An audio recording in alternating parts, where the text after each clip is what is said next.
Pinakamaruming taktika na ginamit sa digmaan. Sa gitna ng mga naglalakasang pagsabog ng mga bomba at walang katapusang ratrata ng mga baril, ay nanatili ang iyong pagnanasang manalo sa gyerang ito. At bilang general ng inyong bansa, ay gagawin mo ang lahat para di masaktan pa ang iyong mga sundalo at matigil na ang pagkasira ng mga syudad at probinsya.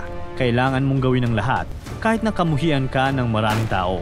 Kahit pa ito ay matinding panlilinlang o dirty tricks na tinatawag, ay kailangan mong gawin para manalo. Kailangan mong manalo. Pero hindi lang ikaw ang nag-isip na gumamit ng ganitong mga taktika sa laban. Sa dami na naging gyera sa kasaysayan ng tao, ay ilang ulit nang gumamit ng panlilinlang ang mga sundalo para lang manalo. Tara at pag-usapan natin ang 5 sa mga pinakamaruruming taktika o dirtiest tricks na ginawa ng isang panig para lang magwagi sa gyera. Ang una ay ang Project Eldest Son na ginawa noong 1967 hanggang 1969 sa panahon ng Vietnam War. Ang mga Amerikano ay talagang nahirapan sa gyerang ito dahil sa mga booby traps tulad ng punji pits at tripwires na gawa ng mga Viet Cong at ng North Vietnamese Army o NVA. Nagtalaga pa ang mga Amerikano ng Military Assistance Command, Vietnam Studies and Observation Group o MACVSOG na nagsasagawa ng covert operations sa lugar ng mga kalaban.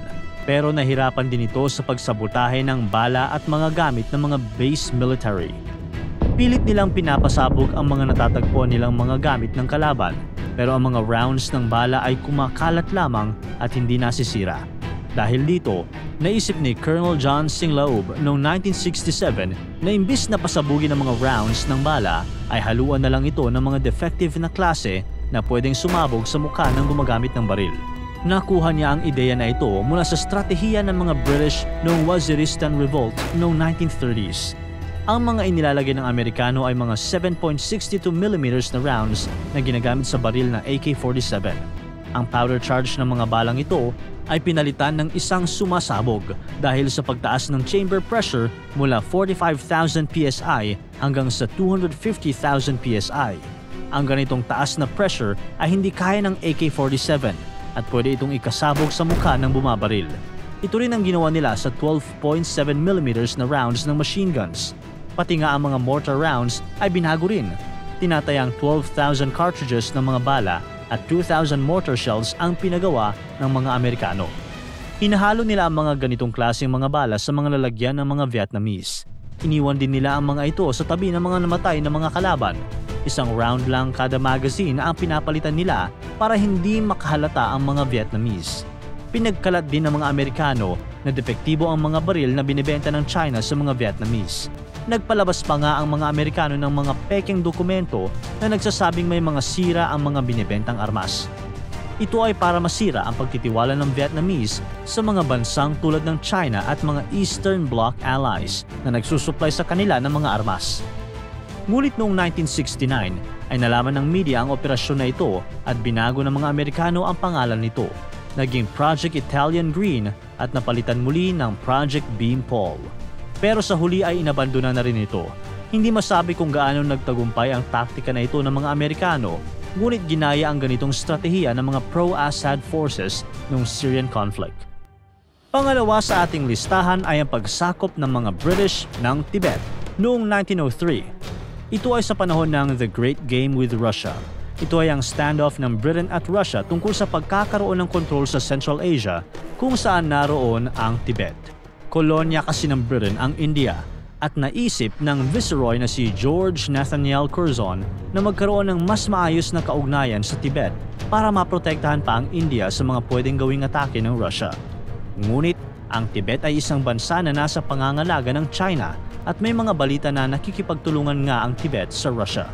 Kaya naman, sa pamumuno ni Lieutenant Colonel Francis Younghusband, ay may nabuong 3,000 British at Indian na sundalo na may mga dalang machine guns at artillery. Biglang may kumalat na balitang may mga sundalo ng Tibet na pumunta sa Nepal na nasa pangangalaga ng Britain. Ito ang nagudyok kay Younghusband at Curzon upang atakihin at sakupin ang Tibet. March 31, 1904 ay nagtagpo ang puwersa ng Britain at 3,000 sundalo ng Tibet sa Guru. Armado ang mga taga-Tibet ng mga espada at musket na hindi pwedeng itapat sa mga armas ng mga British. Sinasabing nagkasundo ang dalawang panig na magdisarma habang ang mga leader nila ay nasa negosasyon.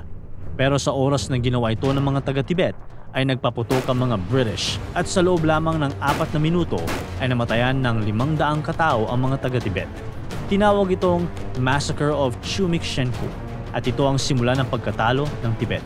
Pagkaraan ng 6 na buwan ay pumirma ito ng treaty at nagbabayad ng indemnity o perang nakukuha ng mga panalo sa giyera, kasama ang pagbibigay ng lupain sa kontrol ng Britain. Ang pangatlo ay ang Operation Grave ng 1944. World War II at noong Disyembre ng 1944, natalo na ang Nazi Germany. Umaabante ang mga Russian sa silangan at ang mga Allied forces sa kanluran. Nag-isip sina Hitler ng paraan para makapagkontra o pensa mula sa Belgium. Ang kanilang target ay makuha ang daungan at logistics center sa Antwerp.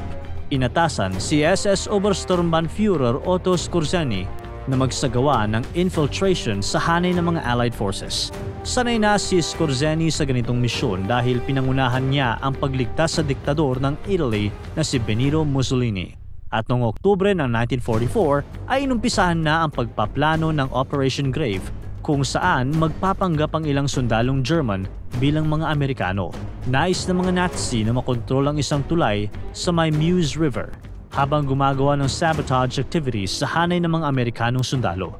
Kaya bago maganap ang Ardennes Offensive ay nag-recruit sina Skorzeny ng mga ilang German na kayang magsalita na parang mga Amerikano. Pinag-aralan nila ang mga pop culture at mannerism ng mga Amerikano at nagsuot pa sila ng mga uniforme na pang-Amerikano. Gumamit din sila ng mga sasakyang pang-Amerikano.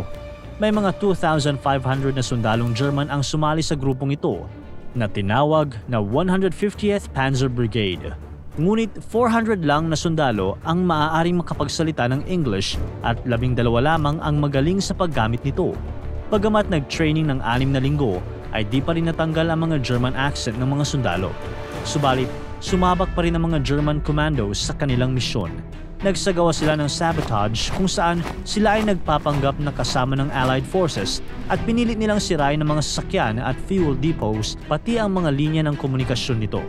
Gumamit din ang mga commandos ng false order kung saan pinalitan nila ang mga military commands sa pamamagitan ng nakuha nilang radio ng Allies at nagkukunwari din silang military officers para linlangin ang mga sundalong kalaban patungo sa isang ambush. Pati pagpapalit ng mga road signs ay ginawa rin ng mga commandos para magkaroon ng pagkalito lalo na sa lugar ng Ardennes kung saan maraming sundalo ng Allied forces. Ikinalat din ang chismis na may magtatangkang patayin si General Eisenhower ng Amerika. Dahil dito ay naging paranoid ang mga sundalong Amerikano kaya nagtaas sila ng security measures tulad ng paglalagay ng mga checkpoint.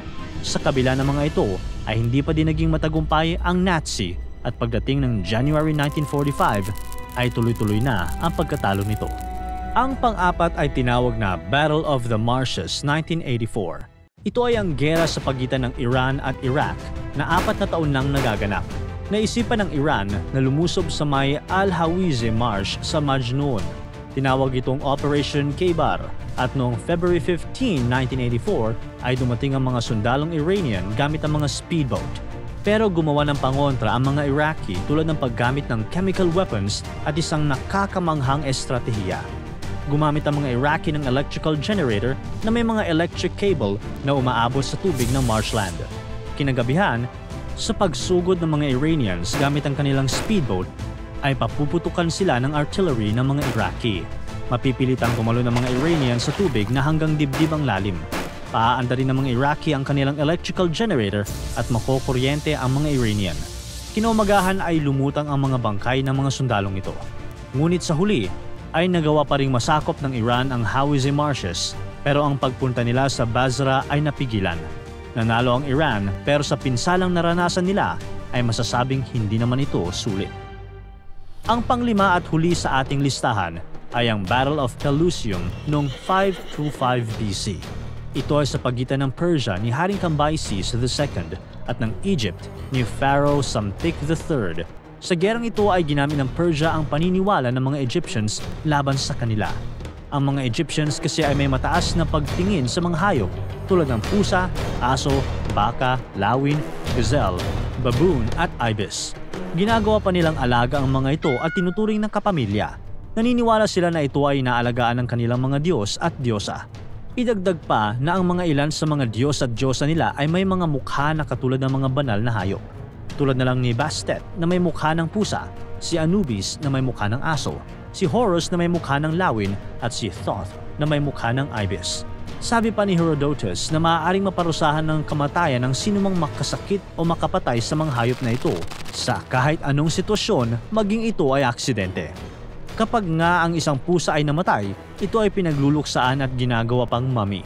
Mas ililigtas pa nga ang pusa pag nasusunod sa bahay. Dahil sa kulturang ito ng mga Egyptians, ay naisip ni Cambyses II na gamitin ang mga hayop sa gyera sa Pelusium. Pinakawalan niya ang ilang mga pusa sa unahan ng kanyang mga sundalo. Sa tala ng historia na si Polyaenus, pati mga aso, tupa, ibis ay sinama din ng mga Persian. Naglagay pa ang mga ito ng mga pinintang larawan ng mga pusa sa kanilang mga shield. Alam nila kasi na hindi ito sisirain ng mga Egyptians dahil baka magalit ang Diyos ang si Bastet. Nagkagulo ang mga sundalong Egyptian dahil ayaw nilang maparusahan, kaya sa huli ay sumuko si Psamtik III. Nasakop tuloy ng Persia ang buong Egypt. Kaya ikaw na general, ano sa mga ito ang gusto mong gayahin? Anong dirty trick ang gagamitin mo para lang makamtan mo ang panalo? Pag-isipan mong mabuti dahil anuman ang iyong iutos ay matatala na sa kasaysayan at ikaw ay maaaring purihin o kamuhian. Para tuloy-tuloy ang saya at kwentuhan, huwag kalimutan mag-subscribe sa Bubbly YouTube channel at pindutin ang notification bell.